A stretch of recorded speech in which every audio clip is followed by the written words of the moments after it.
இன்றைக்கி நாங்கள் எங்கே போயிட்டுருக்கோம் அப்படின்னா, சோனா காலேஜ் ரோட்டில் ஓப்பன் பண்ணியிருக்க அன்லிமிட்டெட்க்கு தான் போயிட்டுருக்கோம். நீங்கள் கூட பார்த்துருப்பீங்க இன்ஸ்டாகிராம் ரீல்ஸ்லலாம் வந்துட்டு ஒரு பில்டிங்கை காமிச்சு இங்கே வந்து சேலமில் ஜூடியோ வரப்போகுது ஜூடியோ வரப்போகுதுன்னு. நீங்கள் எத்தனை பேர் அந்த வீடியோவை பார்த்தீங்கன்னு சொல்லிட்டு கமெண்ட்டில் சொல்லுங்கள். நானும் அதை பார்த்து நம்பிட்டேன். அப்புறம் பார்த்தா அங்கே அன்லிமிட்டெட் தான் ஓப்பன் பண்ணியிருந்தாங்க. சரின்னு சொல்லிட்டு நாங்களும் போயிட்டோம். மொத்தம் 2 ஃப்ளோருன்னு நினைக்கிறேன். கிரவுண்ட் ஃப்ளோர் வந்து விமென்ஸ்க்கும், ஃபஸ்ட் ஃப்ளோர் வந்து கிட்ஸ்க்கும், அதேமாரி செகண்ட் ஃப்ளோர் வந்து மென்ஸ்க்கும் இருந்துச்சு. இப்போது தீபாவளிக்காக சடனாக ஓப்பன் பண்ணியிருக்காங்க போல். ஏன்னா எந்த ஒரு ட்ரெஸ்ஸையும் வந்து ஆர்கனைஸ் பண்ணியே வைக்கல அவங்க. லைக் அங்கங்கே கீழெல்லாம் கிடந்துச்சு. லைக் ஒர்க்கர்ஸ்லாம் வந்து உட்காந்து மடித்து வச்சுட்டே இருந்தாங்க.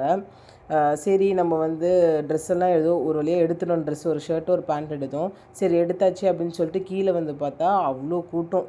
லைக் பில் பண்ணுற இடத்துல நிற்கிறதுக்கு கூட இடமே இல்லை. நாங்களாம் வந்து ஒரு 1/2 அன் ஹவர் நின்று தான் வந்துட்டு பில் போட்டோம். அதுக்கப்புறம் வந்துட்டு உங்களுக்கெல்லாம் ஒரு ரெக்வெஸ்ட் என்னென்னா வந்துட்டு அங்கே ஒர்க் பண்ணுறவங்கெல்லாம் மடித்து வச்சுட்டே இருக்காங்க. ஆனால் நம்ம ஆளுங்க என்ன பண்ணுறாங்கன்னா அங்கங்கே ட்ரெஸ்ஸை எடுத்து போட்டு வச்சுட்டு வந்துடுறாங்க. ஸோ நீங்கள் போனீங்கன்னா அந்த தப்பை பண்ணாதீங்க. அவங்களெல்லாம் பார்க்கவே கொஞ்சம் பாவமாக இருந்துச்சு. நீங்கள் போயிருந்தீங்க அப்படின்னா உங்களோட எக்ஸ்பீரியன்ஸ் எப்படி இருந்துச்சு அப்படின்னு சொல்லிட்டு கமெண்ட்டில் சொல்லுங்கள். பாய்.